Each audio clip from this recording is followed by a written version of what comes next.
তালাবা শাহাদাতান ফি সাবিলিল্লাহ আতাহু আল্লাহু লাহু ওয়া ইন মাতা আলা ফিরাশিহি। আল্লাহর পথে শহীদ হওয়ার নিয়ত যারা রাখে, আমাদেরকে মরতে হবে কি হবে না?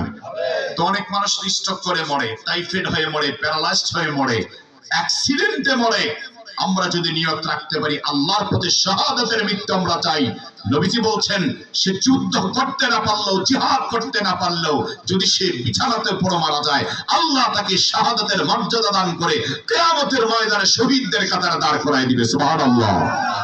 লড়াইয়ের এই ময়দানে জিতে তোমাকে হবে, প্রয়োজনে সব রক্তটুকু জমিনেই ঢেলে দিবে। লড়াইয়ের এই ময়দানে জিতে তোমাকে হবে, প্রয়োজনে সব রক্তটুকু জমিনেই ঢেলে দিবে। তবুও তোমায় লড়তেই হবে, মানবে না পরাজয়। তবুও তোমায় লড়তেই হবে, মানবে না পরাজয়। বিপ্লব মানে জীবন দেয়া, বসে থাকা নয়। সে কোনদিন আসবে না রে, করো যদি ভয়। আসবে বিজয়ের রক্ত আর জীবনের বিনিময়, ঠিক কি না? আসবে বিজয়ের রক্ত আর জীবনের বিনিময়। আসবে বিজয়ের রক্ত আর জীবনের বিনিময়। বিপ্লব মানে জীবন দেয়া, বসে থাকা নয়। সে কোনদিন আসবে না রে, করো যদি ভয়। বিপ্লব মানে জীবন দেয়া, বসে থাকা নয়। সে কোনদিন আসবে না রে, করো যদি ভয়, ঠিক কি না? আল্লাহ তুমি আমাদেরকে তোমার পথে শহীদ হওয়ার মতো ঈমান দান করো, জোরে বলুন আমিন। আমার ভাইরা, আল্লাহর কাছে গভীর রাতে আমরা দোয়া করি, আল্লাহ তুমি মজলুম মুসলমানদেরকে সাহায্য করো, ফিলিস্তিনের মুসলমানদেরকে সাহায্য করো। আয় আল্লাহ মসজিদ আকসাকে মুসলমানদের হাতে স্বাধীনভাবে তুলে দাও। জালিম ইসরাইলদেরকে আল্লাহ তুমি ধ্বংস করে দাও, জোরে বলুন আমিন। এবং আরেকটি কাজ আমাদেরকে করতে হবে, ইসরায়েলি যত পণ্য বাজারে ছয়লাভ হয়ে আছে, আমরা সে পণ্য ধরবো না, ছোবো না, কিনবো না, ইনশাআল্লাহ। আল্লাহ তৌফিক দিক, বলেন আমিন। আমরা পবিত্র কোরআনে কারীম থেকে কথা শুনবো ইনশাআল্লাহ। যতক্ষণ কথা বলবো আমি চেষ্টা করব, আল্লাহ যদি তৌফিক দেন, নিজের মন গড়া একটি কথাও না বলে সরাসরি কোরআন এবং সুন্নাহ থেকে কিছু কথা, বিশুদ্ধ কথা আপনাদেরকে শোনাবার জন্য। কোরআনের সঠিক কথা অনেক সময় ভালো লাগে না, কারণ যে সুদ খায় তার কাছে সুদের ওয়াজটা একটু ভালো কমই লাগবে, যেটা বলেন ঠিক কিনা? যে ঘুষ খায় তার কাছে ঘুষের ওয়াজটা ভালো লাগবে না, এটাই স্বাভাবিক। যে মা বাবাকে খাবার দেয় না, মা বাবার খোঁজ খবর নেয় না, তার কাছে মা বাবার খেদমতের ওয়াজটা ভালো নাই লাগতে পারে, কথা বলেন ঠিক কিনা? তবে আমাকে মনে রাখতে হবে, বিশ্বাস করতে হবে, কোরআন সুন্নায় যা আছে তা সঠিক। কোরআন এবং সুন্নাতে যা আছে সব সঠিক কথা যদি আমি মানি আলহামদুলিল্লাহ, না মানলেও আমাকে তওবা করে মানার চেষ্টা করতে হবে, ঠিক কিনা? যদি কোরআনের হক কথা বললে আমার শরীরে একটু গরম ভাব আসে, মন খারাপ হয়, বুঝতে হবে আমার ঈমানের মধ্যে একটি মারাত্মক ব্যাধি, মারাত্মক ক্যান্সারের রূপ ধারণ করছে।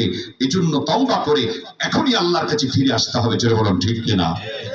দুনিয়াতে আল্লাহ তাআলা যত কিতাব পাঠিয়েছেন সবচেয়ে শ্রেষ্ঠ কিতাবের নাম হলো পবিত্র কোরআন, জোরে বলেন কি? কোরআন। আল্লাহ রাব্বুল আলামিন বলেন,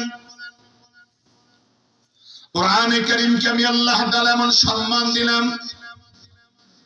এমন মর্যাদা আমি আল্লাহ তাআলা কোরআনে কারীমকে দান করলাম।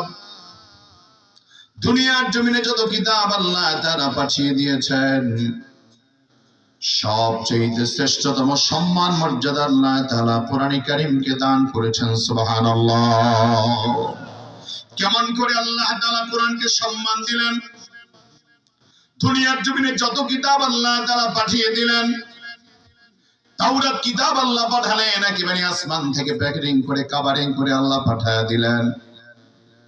জবুর কিতাব আল্লাহ পাঠালেন একেবারে বাইন্ডিং করে আল্লাহ পাঠালেন। ইনজিল কিতাব আল্লাহ পাঠালেন একেবারে বাইন্ডিং করে আল্লাহ পাঠালেন।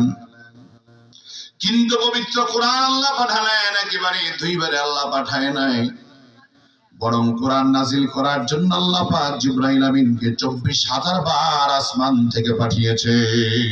সুবহানাল্লাহ। কোরআন নাজিল করার জন্য আল্লাহ জিবরাইলকে বলেছেন, আমার ফেরেশতা জিবরাইল, আমি আমার অন্যান্য নবীদেরকে, রাসূলদেরকে কিতাব নেওয়ার জন্য নির্ধারিত জায়গায় ডেকে নিলাম, কিন্তু আমার বন্ধুর উপর আমি আল্লাহ কোরআন নাজিল করব, আমার বন্ধু কষ্ট দেওয়া যাবে না। বরং আমার বন্ধু যেখানে থাকবে তুমি জিবরাইল কোরআন নিয়ে সেখানে হাজির হয়ে যাবা। আমার বন্ধু যদি মক্কায় থাকে তুমি মক্কায় যাবা। আমার বন্ধু যদি মদিনাতুল মুনাওয়ারায় থাকে তুমি মদিনাতুল মুনাওয়ারায় যাবা। আমার বন্ধু যদি গারে হেরায় থাকে তুমি গারে হেরায় যাবা। আমার বন্ধু যদি জাবালে রহমতে থাকে জাবালে রহমতে যাবা। আমার বন্ধু যদি গারে সুরে থাকে তুমি গারে সুরে যাবা। বন্ধু যেখানে থাকবে তুমি জিবরাইল কোরআন নিয়ে সেখানে হাজির হয়ে যাবা। সুবহানাল্লাহ। এই কোরআনকে আল্লাহ তাআলা তো সম্মান দিলেন, এত মর্যাদা আল্লাহ দান করলেন। দুনিয়ার জমিনে প্রায় 800 কোটি মানুষের বসবাস আছে বন্ধু। হিন্দু ধর্মের লোকের অভাব নাই, বৌদ্ধ ধর্মের লোকের অভাব নাই, খ্রিস্টান ধর্মের লোকের অভাব নাই, ইহুদি ধর্মের লোকের অভাব নাই। কিন্তু যদি আপনি পরিসংখ্যান চালান তাহলে আপনি দেখতে পাবেন তাওরাতের একজন হাফেজ সারা দুনিয়া তালাশ করলে আপনি খুঁজে পাবেন না। জবুর কিতাবের একজন হাফেজ সারা দুনিয়া তালাশ করলে আপনি পাবেন না। ইনজিল কিতাবের একজন হাফেজ সারা দুনিয়া তালাশ করলে আপনি পাবেন না। কিন্তু আমার বন্ধু আপনাদের কাছে আমি জানতে চাই, সবিনয় জানতে চাই, সারা দুনিয়াতে আল্লাহর কোরআনের হাফেজ আছে না না? বর্তমান দুনিয়ার পরিসংখ্যান আমাদেরকে বলে দেয় বর্তমান পৃথিবীতে একজন নয় দুইজন নয়, বর্তমান পৃথিবীতে কোরআনের হাফেজের সংখ্যা প্রায় 4 কোটির উপরে ছড়িয়ে পড়েছে। বাংলাদেশে কোরআনের হাফেজের সংখ্যা প্রায় 20 লক্ষের কাছাকাছি হয়ে গেছে। জোরে বলুন আল্লাহু আকবার। দুনিয়ার